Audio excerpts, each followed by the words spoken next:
दिल्ली में corona guidelines जारी, राजधानी में नई पाबंदियां 3 अप्रैल तक लागू। सीटिंग कैपेसिटी की 50% क्षमता में खुलेंगे रेस्टोरेंट।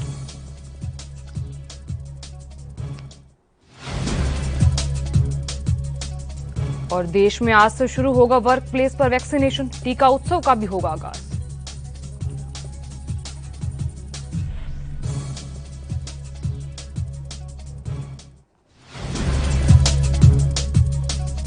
यूपी में कोरोना से बचाव के लिए सीएम योगी ने उठाया अहम कदम, धार्मिक स्थलों को लेकर किया बड़ा ऐलान, मंदिरों में बगैर मास्क के नो एंट्री।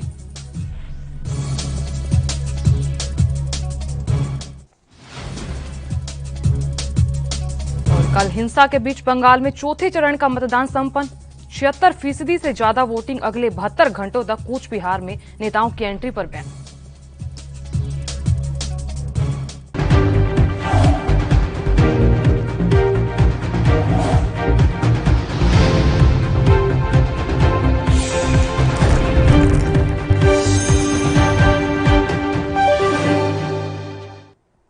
नमस्कार, एनबी न्यूज देख रहे हैं। यहाँ पर मैं हूं आपके साथ साधना बत्रा। बुलेटिन का आज बड़ी खबर के साथ करेंगे और इस वक्त की बड़ी खबर जम्मू कश्मीर से आ रही है। जम्मू कश्मीर के शोपिया में सुरक्षा बलों के साथ मुठभेड़ में 3 आतंकियों को मार गिराया है। ऐसे में पुलिस ने जानकारी देते हुए बताया कि शोपिया का ऑपरेशन इसके साथ ही पूरा हो गया है।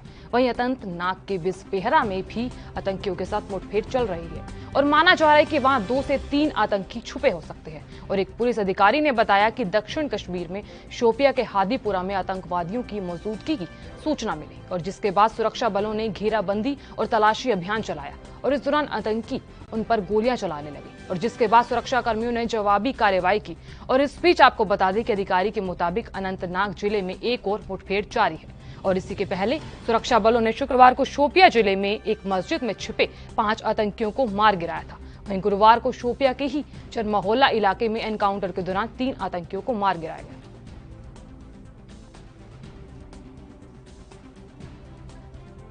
आपको बता दें कि जम्मू कश्मीर के शोपिया में सुरक्षा बलों के साथ मुठभेड़ में 3 आतंकियों को मार गिराया है।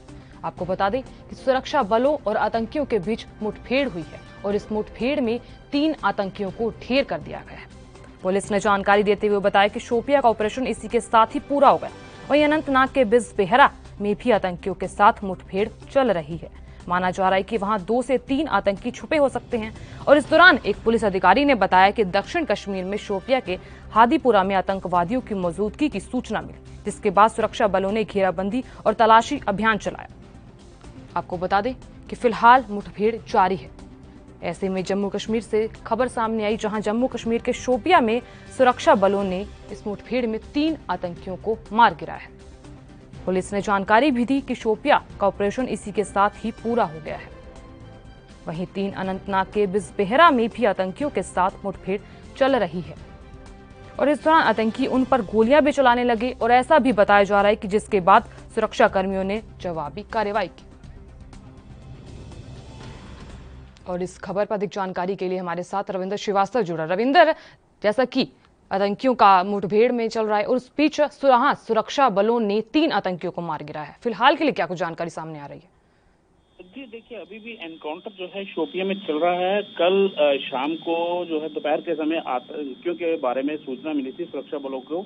उसके बाद इलाके को जब घेरा गया तो आतंकियों की तरफ से फायरिंग की गई, जिसमें एक आतंकी को पहले मारने में कामयाबी मिली थी और अब 2 और आतंकी जो है वो मारे गए हैं और अभी भी एनकाउंटर जो है वो जारी है। हालांकि पूरे इलाके को घेरा हुआ है ताकि आतंकी जो हैं, जो बचे हुए हैं आतंकी हैं, वो कहीं भाग ना पाए। हालांकि लगातार जिस तरह से कार्रवाई सुरक्षा बल कर रहे हैं, परसों भी 7 आतंकी जो है मारने में कामयाबी सुरक्षा बलों के हाथ रखी थी और आज भी 3 आतंकी जो है वो मारे जा चुके हैं, क्योंकि अमरनाथ यात्रा शुरू होने से पहले किसी प्रकार की आतंकी जो है वो अपनी नापाक हरकत को अंजाम ना दे सके, इसी के चलते आतंकियों पर जो है लगातार कार्रवाई की जा रही है। साधना, रविंद्र, आपसे जानना चाहेंगे कि लगातार मुठभेड़ चल रही है और ऐसे में अब सामने आया कि 3 आतंकियों को मार गिराया। फिलहाल सुरक्षा बलों का सर्च ऑपरेशन में सामने क्या आया है?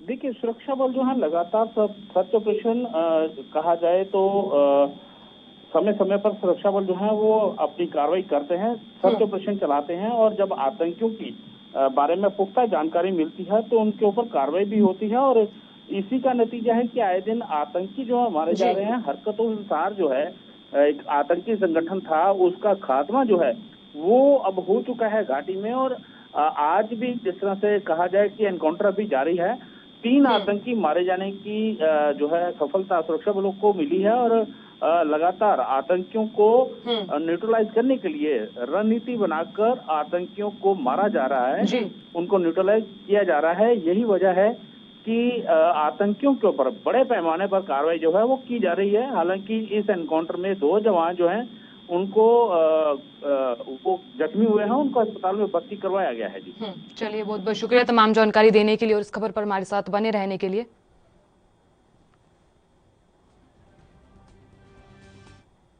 उधर बंगाल में चौथे चरण की वोटिंग के दौरान हिंसा ने राज्य में तनाव बढ़ा दिया और वहां कोचबिहार के सितालकुची में फायरिंग की घटना में 4 लोगों के मारे जाने के बाद तृणमूल कांग्रेस का एक प्रतिनिधि मंडल चुनाव आयोग से मिला। आपको बता दें कि फायरिंग के लिए केंद्रीय सुरक्षा बलों को जिम्मेदार बताया गया और यहाँ टीएमसी के अलावा बीजेपी का भी एक प्रतिनिधि मंडल भी आयोग के अधिकारियों से मिला था। आयोग के अफसरों से मुलाकात के बाद टीएमसी नेताओं ने बताया कि हम चुनाव आयोग के संज्ञान में ये बात लाने गए थे कि फायरिंग में मारे गए 4 लोगों की मौत के लिए केंद्रीय सुरक्षा बल सीआरपीएफ, सीआईएसएफ और बीएसएफ जिम्मेदार है। यहाँ टीएमसी के 5 सदस्यीय प्रतिनिधि मंडल में सुब्रत मुखर्जी, सुदीप बंदोपाध्याय, सुगाता रॉय, डोला और डेरेक ओ ब्रायन शामिल है। और इस बीच आपको ये बता दें कि सुब्रत मुखर्जी ने कहा कि ओपन फायरिंग को लेकर चुनाव आयोग की ओर से कुछ नहीं कहा गया। तो यहाँ प्रधानमंत्री ने भाषण देते हैं कि जिसमें टीवी पर भी जारी कर दिया जाता है कि क्या आचार संहिता का उल्लंघन नहीं है।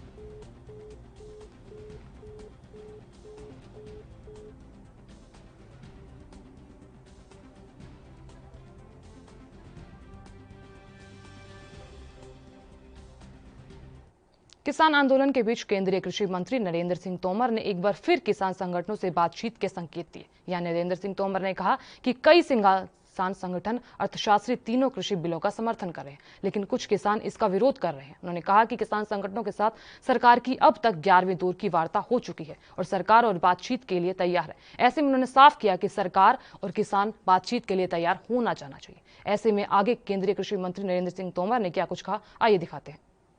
भारत सरकार नरेंद्र मोदी जी के नेतृत्व में किसानों के प्रति हमेशा से प्रतिबद्ध रही है और उनकी समस्याओं को संवेदनशीलता के साथ चर्चा करना, निराकरण करना, यह सरकार का हमेशा उद्देश्य रहा है। कृषि सुधार बिल एकाएक नहीं आए, देश में लंबे समय से इसकी चर्चा चल रही थी। मोदी जी ने इस काम को आगे बढ़ाया।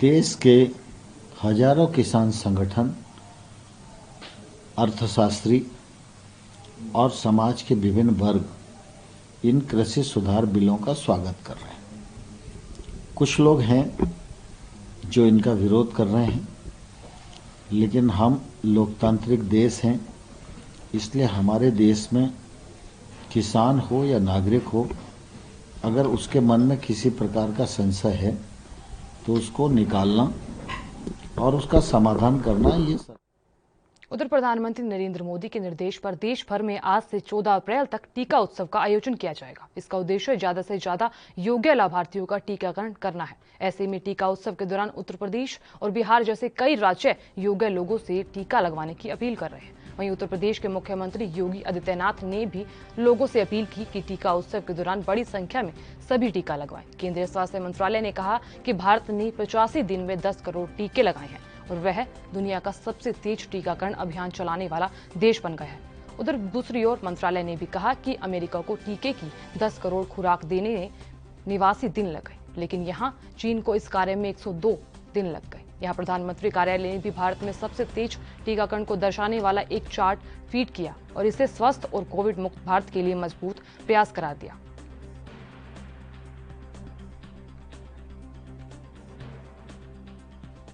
और इस खबर पर अधिक जानकारी के लिए हमारे साथ राजीव तिवारी हमारे संवाददाता जुड़े हैं। राजीव, लगातार कोरोना का कहर जारी है और ऐसे में अब 14 अप्रैल तक टीकाकरण का उत्सव मनाया जाएगा। फिलहाल के लिए क्या कुछ जानकारी सामने आ रही है?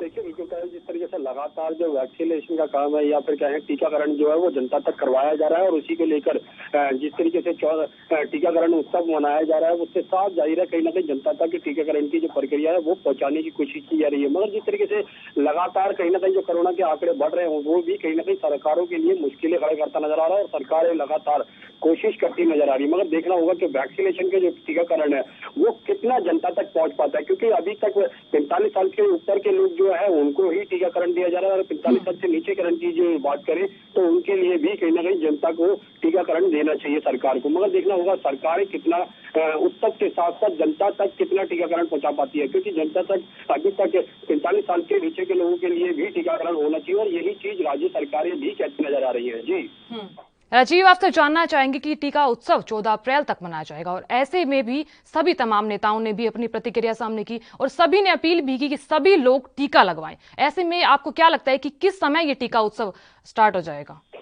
देखिए बिल्कुल जिस तरीके से कह सकते हैं वैक्सीनेशन को लेकर जो टीकाकरण उत्सव बनाया जा रहा है वो 14 अप्रैल तक जरूर मनाया जाएगा, मगर लगातार हर बार यही कोशिश की जा रही है टीकाकरण की जो प्रक्रिया है उसको बढ़ाया जाए, और जनता को जागरूक करके जो जनता के बीच में डर है वैक्सीन को लेकर वो भी दूर करा जाए, और जनता कहीं ना कहीं टीकाकरण की प्रक्रिया के अंदर सरकारों का योगदान दे। मगर जिस तरीके से लगातार कोशिश की जा रही है, और यहाँ तक कि दिन रात यानी 24 घंटे के लिए टीकाकरण दिया जा रहा है, लगातार कोशिश की जा रही है जनता तक टीकाकरण जो पहुंचे, ज्यादा से ज्यादा संख्या में पहुंचे और लोग बाग जो वायरस के खतरे से बच सके। मगर जिस तरीके से टीकाकरण उत्सव की बात करें तो टीकाकरण उत्सव बिल्कुल मनाया जा रहा है, बड़े बड़े नेताओं का प्रतिक्रिया जरूर आ रही है, और लगातार जनता से ये भी अपील कर रहे हैं कि टीकाकरण के लिए जनता अपना सहयोग दे। मगर देखना होगा क्या जनता के बीच में जो डर बना हुआ है वो कितना दूर हो पाता है, क्योंकि अभी तक 45 साल के ऊपर के लोगों के लिए और यहाँ तक कि वैक्सीन लगवाने वाले जो टीके डॉक्टर है उन तक भी कहीं ना कहीं दोबारा से वायरस का खतरा बढ़ रहा है, तो कहीं ना कहीं स्थिति जरूर बनी हुई है, और जनता तक कहीं ना कहीं डर भी बना हुआ है। जी चलिए राजीव, बहुत बहुत शुक्रिया तमाम जानकारी देने के लिए और जानकारी साझा करने के लिए। आपको बता दें कि प्रधानमंत्री नरेंद्र मोदी के निर्देश पर देश भर में आज से 14 अप्रैल तक टीका उत्सव का आयोजन किया जाएगा, और इसका उद्देश्य ज्यादा से ज्यादा योग्य लाभार्थियों का टीकाकरण करना है। ऐसे में टीका उत्सव के दौरान सभी बिहार जैसे कई राज्य योग्य लोगों से टीका लगवाने की अपील कर रहे हैं। उत्तर प्रदेश के इटावा में भीषण सड़क हादसा हुआ, और ऐसे में इटावा के थाना बड़पुरा क्षेत्र के ऊदी चौका नगर रोड पर श्रद्धालुओं से भरी डीसीएम पलट गई, और जिसमें लगभग 50 से अधिक श्रद्धालु सवार थे। ऐसे में आपको ये बता दें कि 35 फीट गहरे गड्ढे में गिरने से 10 श्रद्धालुओं की घटनास्थल पर मौके पर ही मौत हो गई। हादसे में घायल हुए श्रद्धालुओं को जिला अस्पताल में भर्ती कराया गया, और जहां 2 अन्य की उपचार के दौरान मौत हो गई। यहाँ वरिष्ठ पुलिस अधीक्षक ब्रिजेश कुमार सिंह ने बताया कि डीसीएम बाहा तहसील के पिनाहट की तरफ से लखनऊ मंदिर पर झंडा चढ़ाने के लिए आ रही थी, और इस बीच डीसीएम में लगभग 40 से 50 श्रद्धालु मौजूद थे, जिसमें बड़ी संख्या में महिलाएं और बच्चे भी शामिल थे। बताया जा रहा है कि थाना बड़पुरा के अंतर्गत कसुआ गांव के पास 35 फीट गहरे गड्ढे में ये डीसीएम गिर गई, जिसमें 10 पुरुष श्रद्धालुओं की घटनास्थल पर मौके पर ही मौत हो गई, और घायलों को जिला अस्पताल में भर्ती कराया गया है, और फिलहाल उपचार के दौरान 2 अन्य की मौत हो गई। यहाँ जिलाधिकारी श्रुति सिंह ने जिला अस्पताल जाकर घायलों का हालचाल जाना। उन्होंने बताया कि घटनास्थल पर राहत कार्य अभी भी जारी है। घायलों का जिला अस्पताल में इलाज हो रहा है, और इस बीच सीएमओ NS तोमर ने बताया कि अब तक कुल 12 लोगों की मृत्यु हो चुकी है, और 10 लोगों की घटनास्थल पर मौके पर ही मौत हुई थी, और इस बीच 2 लोगों को इलाज के दौरान अस्पताल में मौत हुई थी। और बताया जा रहा है कि 13 गंभीर घायलों को सिफई रेफर किया गया, और 32 लोगों का उपचार जिला अस्पताल में जारी है। और यहाँ जानकारी मिली कि मृतकों का पोस्टमार्टम रात्रि में ही कराया जा रहा है, और मृतकों में 11 पुरुष और 1 महिला शामिल है। ये बस है जो बाहर से आ रही थी, यात्रियों को लेकर के लखनऊ जा रहे थे, जिसमें करीब 52 लोग सवार थे, जिसमें जो खाई में गिरी है और जिसमें अभी 10 लोगों की मृत्यु हुई है, और बाकी लोग अस्पताल आ गए हैं। उसमें से कुछ क्रिटिकल है जिनको सैफई तत्काल रेफर किया जा रहा है प्राथमिक चिकित्सा देने के बाद, और बाकी का इलाज यहाँ पर जारी है। अभी तक कुछ निकल कर आया, क्या वजह क्या निकल कर आ रही है पलटने की? बस खाई में गिरी है, बाकी तो अभी तफ्तीश चल रही है। डीसीएम है जो खाई में गिरी है, और अभी बाकी तफ्तीश चल रही है क्या वजह है नहीं है, और ड्राइवर के बारे में भी हम पता कर रहे हैं। सरकार की तरफ से कोई राहत नहीं? पहले सबसे पहले उनको फर्स्ट एड के साथ पहले इलाज उनका हो, जिनको हेड इंजरी है तत्काल उनको एम्बुलेंस से सफाई किया जा रहा है। उसके बाद और यहाँ लेंगे छोटा सा ब्रेक, बने रहिए AN न्यूज के साथ।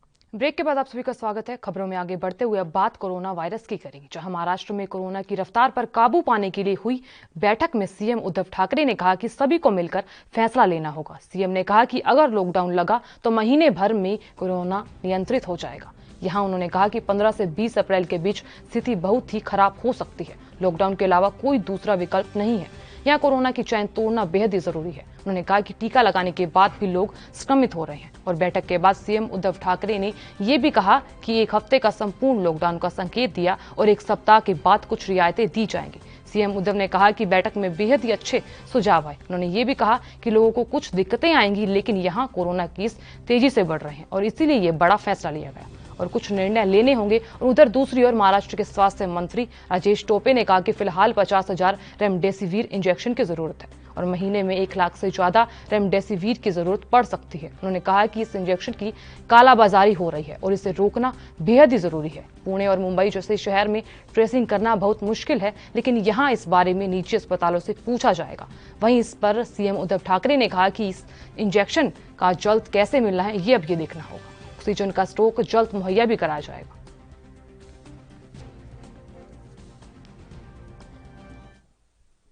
उत्तर प्रदेश में लंबे समय बाद कोरोना वायरस के मामलों में बड़ा उछाल आया। राज्य में 12,787 नए कोरोना मरीजों की पहचान हुई।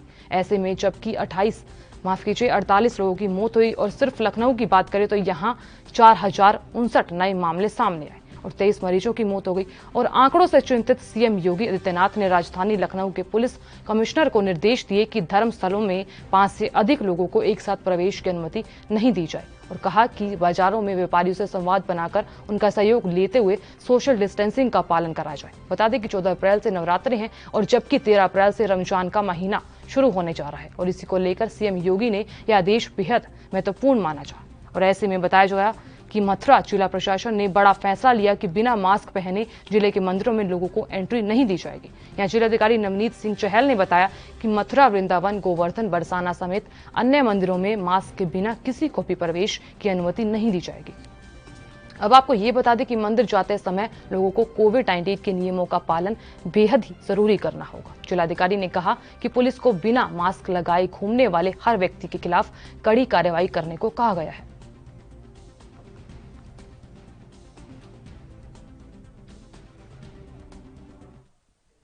उधर अंबाला में भी कोरोना का कहर जारी है और अब बेहद तेजी के साथ कोरोना ने रफ्तार पकड़ ली है। अब अप्रैल महीने की बात करें तो अंबाला में रोजाना 100 से ज्यादा मामले सामने आए। वहीं अप्रैल महीने में अब तक 10 लोग कोरोना की वजह से अपनी जान भी गंवा चुके हैं।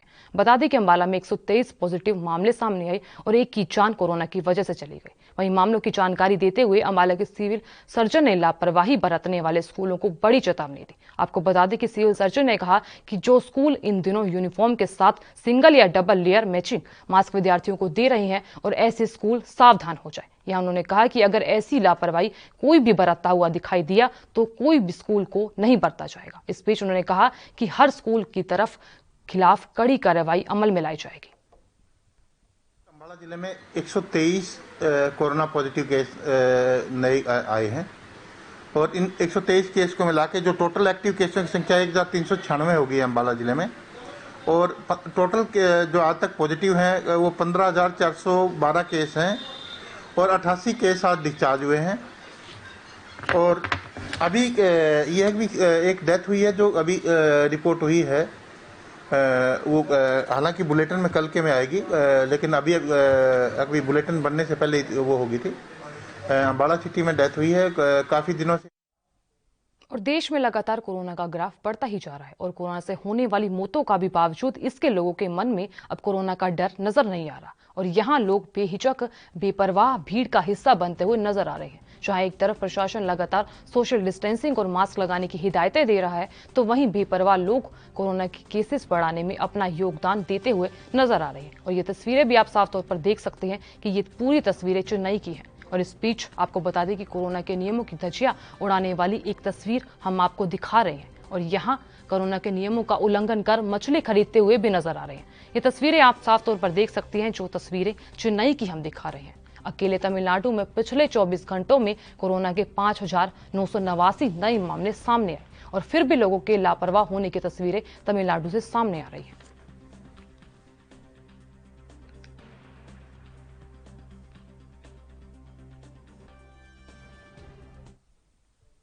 चलिए आपको इस वक्त की बड़ी खबर क्यों ले चलते हैं, और इस वक्त की बड़ी खबर दिल्ली से आ रही है। तमाम दर्शकों को बता दें कि दिल्ली के फर्नीचर मार्केट में भीषण आग लगी है। इस वक्त की अहम जानकारी आपको दे दें कि यहां भीषण आग लगने से करोड़ों का सामान जलकर राख हो गया है। इस वक्त की अहम और बड़ी जानकारी, शास्त्री पार्क इलाके की ये पूरी घटना बताई जा रही है। दिल्ली से इस वक्त की बड़ी खबर, फर्नीचर मार्केट में भीषण आग लगी है। बता दें इस आग लगने से करोड़ों का सामान राख हो गया है। इस वक्त की अहम और बड़ी खबर, भीषण आग लगने से करोड़ों का सामान जलकर खाक बताया जा रहा है। आपको बता दें कि दिल्ली से इस वक्त की अहम खबर एएनबी न्यूज आपको दिखा रहा है, जहां दिल्ली के शास्त्री पार्क में भीषण आग लगी है और फिलहाल बताया जा रहा है कि करोड़ों का सामान जलकर राख हुआ है। दिल्ली से इस वक्त की अहम खबर, दिल्ली के फर्नीचर मार्केट में भीषण आग लगी है और इस आग लगने से करोड़ों का सामान जलकर राख हुआ है। बता दें ये पूरी घटना शास्त्री पार्क इलाके की बताई जा रही है। दिल्ली से इस वक्त की अहम खबर, दिल्ली के फर्नीचर मार्केट में भीषण आग लगी है और इस हादसे में करोड़ों का सामान जलकर राख हुआ है।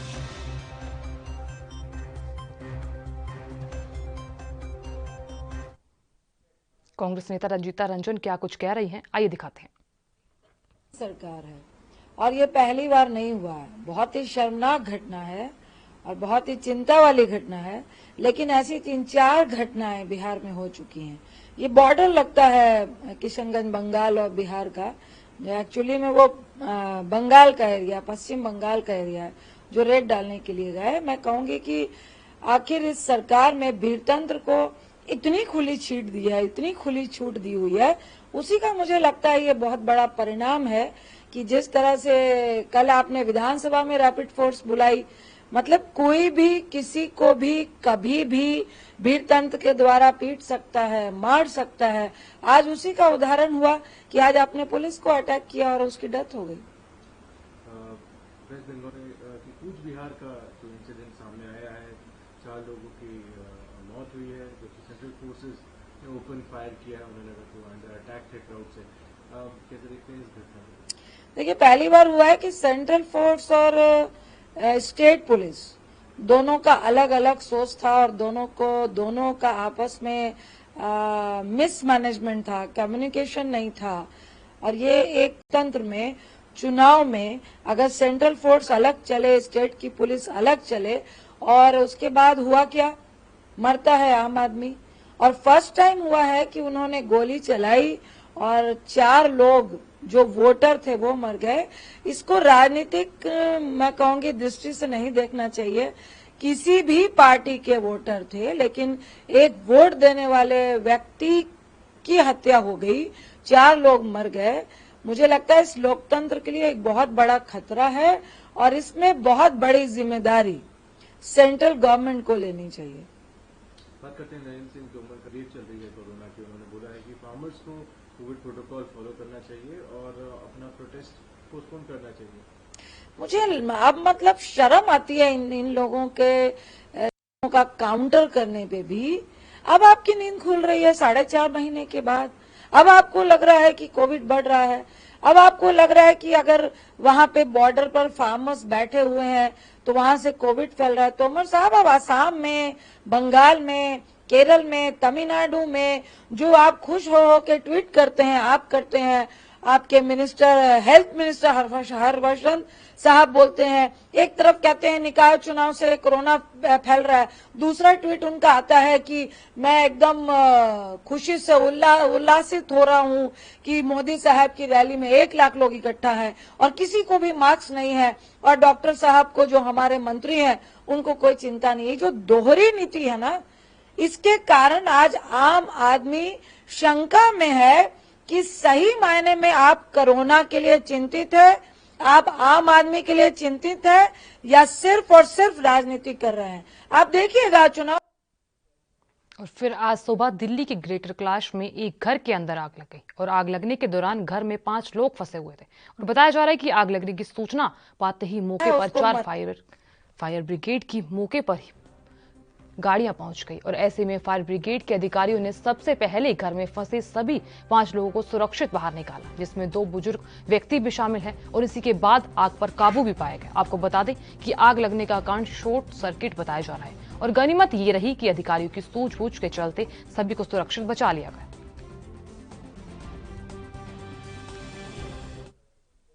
उधर हरियाणा में बदमाशों के हौसले किस कदर बुलंद हैं और इसका एक नजारा फतेहाबाद का दिखाएंगे। और इस बीच इस घटना में साफ दिखाई दे रहा है कि 2 बदमाशों ने जबरन दुकान में घुसकर एक दुकानदार पर लोहे की रोड से हमला किया और ये पूरी घटना दुकानदार में लगी इस दुकानदार ने बताई। तो आपको बता दें कि इस दुकान में लगे सीसीटीवी कैमरे में ये पूरी घटना कैद हो गई है और इसमें साफ दिखाई भी दे रहा है कि बदमाश किस तरह ताबड़तोड़ लोहे की रोड से दुकानदार पर हमला बोल रहा है। बहरहाल घटना के बाद पुलिस को सूचना भी दी गई और जिसके बाद पुलिस ने आरोपियों के खिलाफ मामला दर्ज कर लिया है।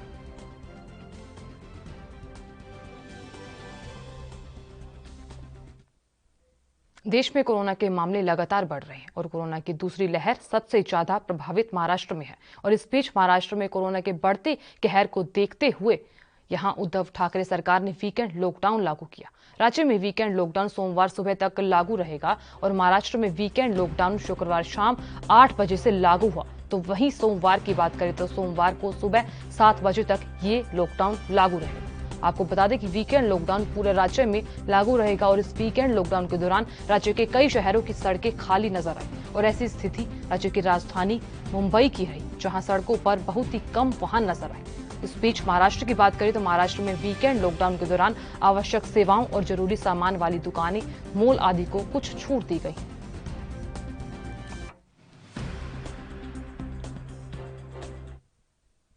फिलहाल के लिए इस बुलेटिन में इतना ही। आप देखते रहिए ANB न्यूज। नमस्कार।